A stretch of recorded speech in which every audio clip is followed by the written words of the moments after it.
Bienvenidos, niños perdidos. Estoy buscando a Sarah Connor. Le quiero decir que en los próximos minutos está prohibido crecer.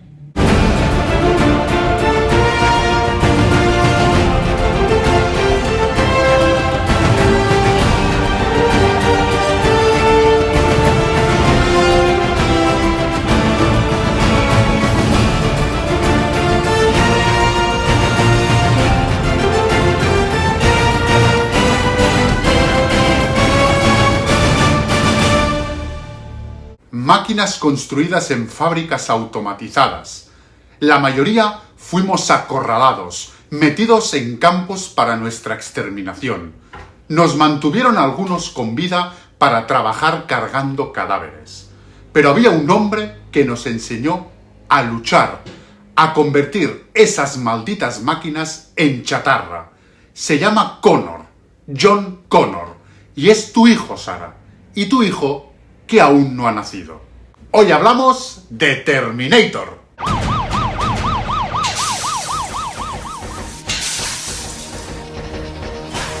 Sarah Connor. ¿Sí? Sarah Connor, acribillada brutalmente esta tarde. ¿Has muerto, querida? En 1984, nadie se imaginaba que James Cameron se convertiría en el segundo director más taquillero de la historia del cine.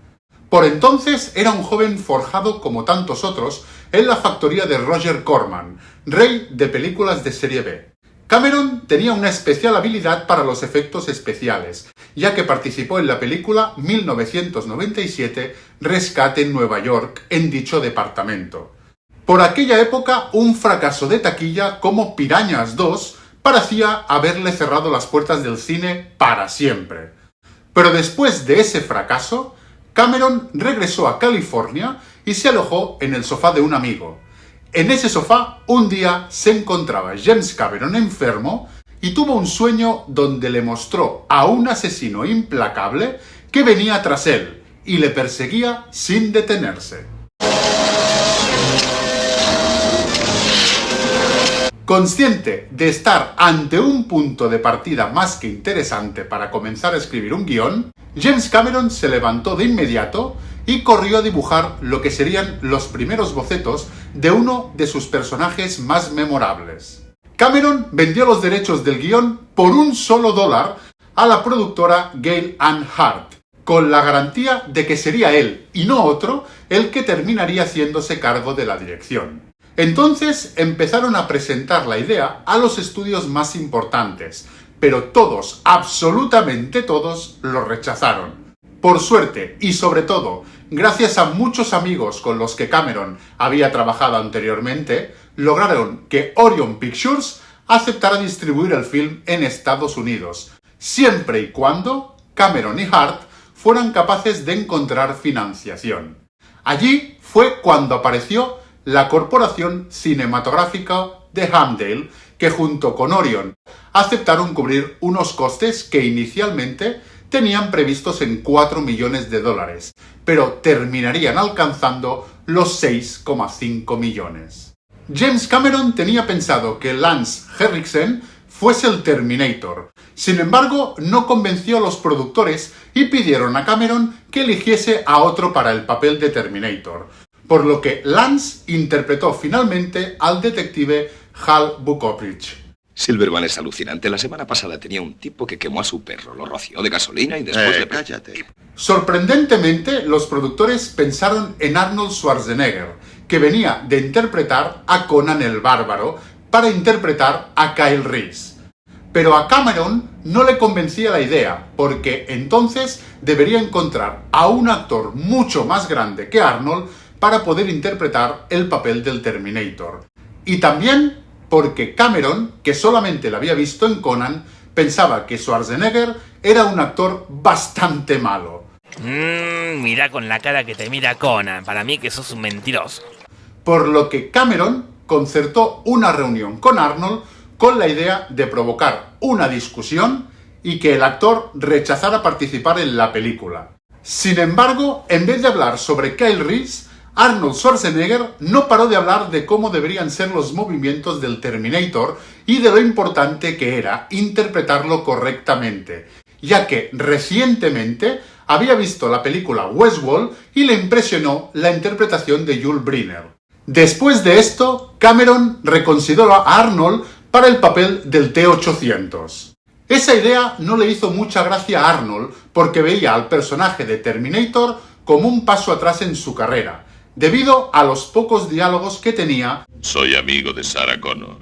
Y a la escasez interpretativa que demandaba el personaje. Finalmente, Cameron le convenció asegurando que su personaje tenía el título de la película y que el Terminator sería el personaje que más calaría en el gran público. Para profundizar y mimetizarse todavía más con su personaje en Terminator, Arnold Schwarzenegger decidió no salirse del papel durante la mayor parte del rodaje, lo que supuso que evitara llevarse bien con Linda Hamilton y Michael Biehn, que, con toda la razón, pensaron que el actor era una persona bastante antipática y cortante. Arnold también pasó semanas desmontando y montando armas con los ojos vendados, y así actuar de forma automática en la película. Aunque el concepto inicial era que el Terminator tuviera la apariencia de una persona común que pudiera pasar completamente desapercibida entre la multitud, esa idea se dejó de lado, ya que con una complexión física como la de Schwarzenegger era casi imposible no llamar la atención. Pero es verdad que le dio una imagen de más credibilidad como una máquina invencible. Tu ropa. Dámela ahora.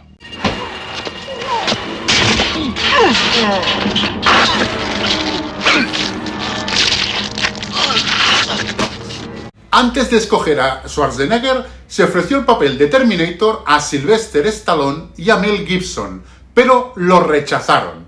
También se consideró muy seriamente a O.J. Simpson, pero Cameron pensó que su apariencia era demasiado amable como para interpretar a un asesino a sangre fría.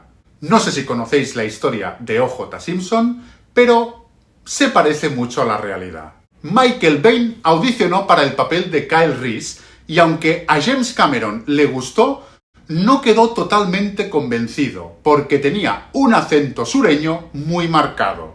Después de hablar con su representante, descubrió que había audicionado para la película Un gato sobre el tejado de zinc y que su acento se debió accidentalmente para la preparación de este papel. Entonces volvieron a concertar una reunión y fue allí cuando el actor se hizo con el papel del soldado del futuro.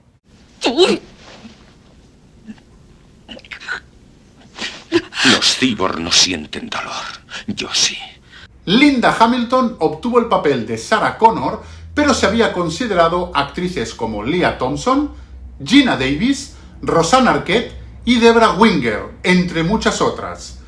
Hamilton aceptó el papel porque nunca nadie se llegó a imaginar el éxito que sería la película, y ella no quería convertirse en una estrella súper famosa. No soy una estúpida. El inicio de la filmación de la película tuvo que retrasarse durante 9 meses porque el productor Dino De Laurentiis no le permitió a Schwarzenegger participar mientras estaba rodando Conan el Destructor. Durante todo ese tiempo, James Cameron, para dar los últimos retoques al guión, completó los storyboards y realizó otras ilustraciones con representaciones de las escenas que tenía en mente.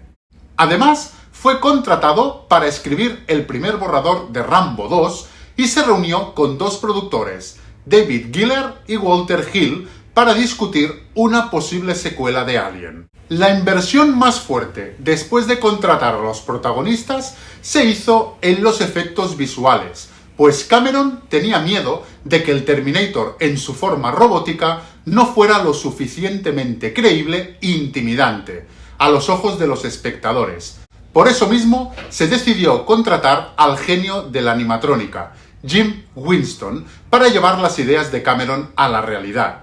Para ello se construyó un exoesqueleto del Terminator a escala real para 2 escenas.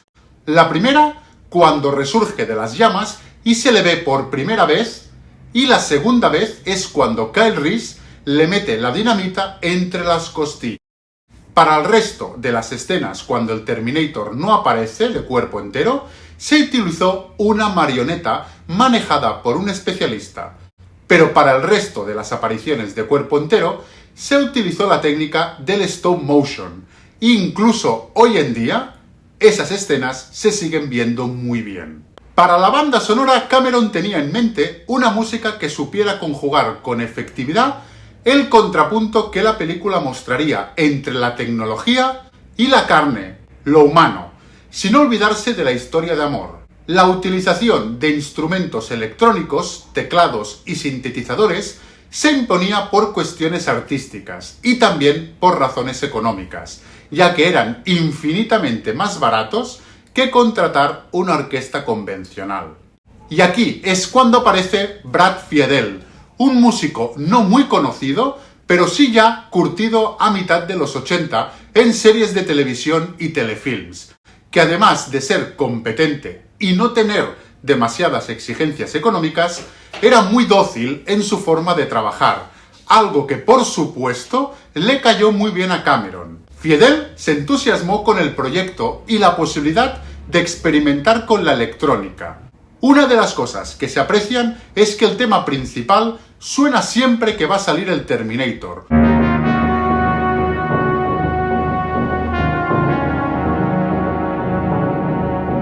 Muy al estilo de lo que hizo John Williams en Tiburón. Así que consigue que el espectador esté en tensión porque sabe que va a aparecer en cualquier momento pegando tiros. Y ahora vamos a la sección que más os gusta, curiosidades. No. En una escena de la película, Sarah Connor le dice a Kyle Reese que la tecnología no es capaz de crear un Terminator. Aún no se pueden fabricar cosas así. A eso, Kyle le responde que lo será dentro de 40 años. Aún no. Faltan unos 40 años. Eso significa que si la historia sucede en 1984, este mismo año es cuando los primeros Terminators serán creados. No. En una idea inicial, la compañía Orion Pictures querían que Kyle Reese viajara en el tiempo junto con un compañero que sería un perro robot. Esta idea probablemente hubiese llevado la cinta a un terreno un poco más infantil. Por fortuna, la idea de ese perro robot fue desestimada por el equipo de producción. Después de muchas vueltas, la idea del perro robot evolucionó a que los perros pudieran percibir a los Terminators. No. Nunca nadie se imaginó que durante el rodaje de esta película, el buen Arnold Schwarzenegger pronunciaría la que sería su frase más mítica en el cine de acción y de su carrera. Volveré. Durante el rodaje de la cinta, Arnold y James tuvieron una discusión bastante acalorada sobre esa frase, pues según Arnold, el cyborg debía decir I will be back, que es algo como yo voy a regresar. Pero James Cameron había escrito en el guión que el Terminator decía I'll be back, que es algo así como volveré.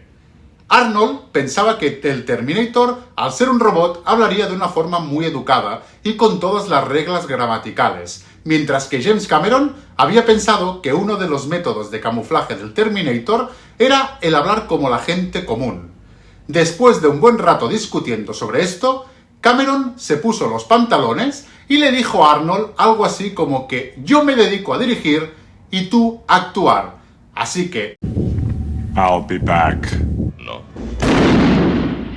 Debido a la falta de presupuesto, el audio final de la cinta fue mezclado en mono y solo un par de años después, tras su éxito, se mezcló el sonido en estéreo para su salida en vídeo y emisión en televisión. Pero no fue sino hasta la versión del 2001, cuando se lanzó el DVD, que se mezcló en Dolby Surround. A pesar de estas mejoras, hay algunos fans que prefieren la versión original en mono, pues dicen que ese sonido cutre va con el aire de la película. I'll be back. La escena de la masacre en la estación de policía tiene una anécdota muy interesante. Originalmente esta secuencia ocurría fuera de cámaras, pero James Cameron realmente quería mostrar al Terminator en su irrupción demostrando que era invencible. Por ello, pagó de su propio bolsillo todos los gastos de esta secuencia, lo cual, obviamente, se fue en extras y efectos visuales. Hay que reconocer que esta secuencia es sencillamente genial y una de las más memorables de toda la película. I'll be back. Como os he comentado, James Cameron dijo que todo vino de un sueño que tuvo en el cual vio a un robot humanoide saliendo de entre las llamas, lo cual lo aterró y a partir de ese sueño desarrolló toda la historia de Terminator. Después del estreno de la película y su éxito mundial, el escritor Harlan Ellison demandó a Orion Pictures y a James Cameron por plagio. En la década de los 60, él escribió 2 episodios para la serie de televisión Más allá del límite, y estos 2 episodios llevaban por nombre El Soldado y el otro capítulo se llamaba El Demonio con la mano de cristal. Después de perder esta demanda, James Cameron reconoció que se inspiró en estos 2 episodios para hacer Terminator, y desde ese momento fue Harlan Ellison acreditado en todas las versiones de Terminator que han salido hasta la fecha. Como lo mencioné, Terminator tuvo un presupuesto de $6,5 millones de dólares y en su primer fin de semana de estreno solo recaudó 4 millones. Pero mientras las semanas fueron pasando y el boca a boca se fue haciendo más fuerte, la cifra aumentó hasta los 80 millones de dólares. Toda una auténtica alegría para los productores y los fanáticos, pues esto significaba que seguro que habría una secuela. Pero James Cameron tenía contemplada a Terminator como una cinta autoconclusiva. Por suerte, en 1991 llegó Terminator 2, El juicio final. Hasta la vista, baby. La que para muchos, entre los que me incluyo, es una auténtica obra maestra y la mejor película de Terminator, y que, obviamente, más pronto que tarde traeremos también al canal. Dejadme en comentarios si os gustaría. El éxito de la primera película fue tal que el universo de Terminator se expandió, llegando a darnos muchísimos videojuegos, merchandising y hasta 5 secuelas y una serie de televisión. Es más, el propio Cameron, durante la promoción de Avatar 2, indicó que le gustaría continuar con esta saga y que incluso se había planteado hacer un remake de todo, empezando nuevamente de cero. Mientras esperamos la siguiente película de Terminator, el servicio de streaming Netflix anunció formalmente en 2023 Terminator, la serie animada.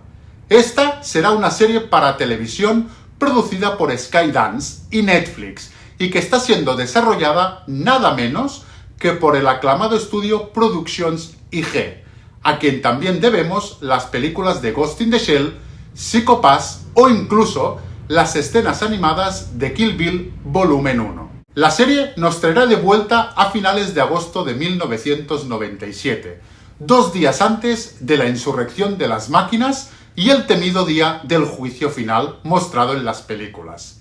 Aunque la película cumpla este 2024 40 años, a día de hoy Terminator sigue funcionando muy bien como thriller y como película de ciencia ficción.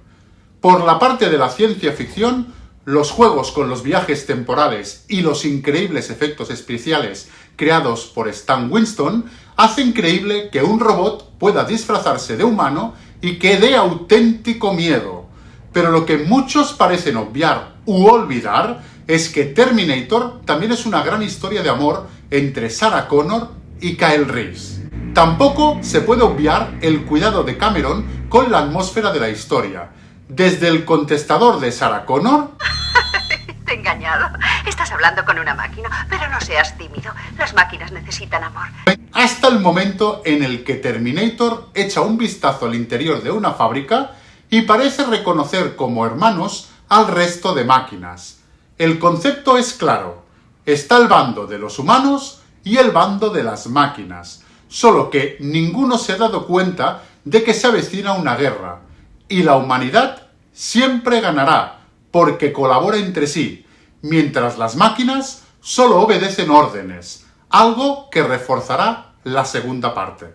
Terminator sigue siendo una obra maestra perfecta para ver en familia, y aunque la gente de mi generación la vimos siendo niños pequeños y nos asustó, a los niños de hoy en día ni mucho menos les va a dar miedo. Todo lo contrario, es una película que les va a encantar y os van a pedir seguro ver Terminator 2. Ver el resto de las películas de la saga, eso ya es vuestra decisión, aunque yo sinceramente no os lo recomendaría. Si las queréis revisitar, a día de hoy solo se pueden encontrar Terminator 1 en la plataforma de Filmin. Sin más, me despido. Si os ha gustado el vídeo, dadle un like y compartirlo. Si no estáis suscritos al canal, suscribíos. Dadle a la campanilla para que os avise de que hay nuevo vídeo. Y nos vemos en la segunda estrella a la derecha, todo recto hasta el amanecer. Porque sí, volveré.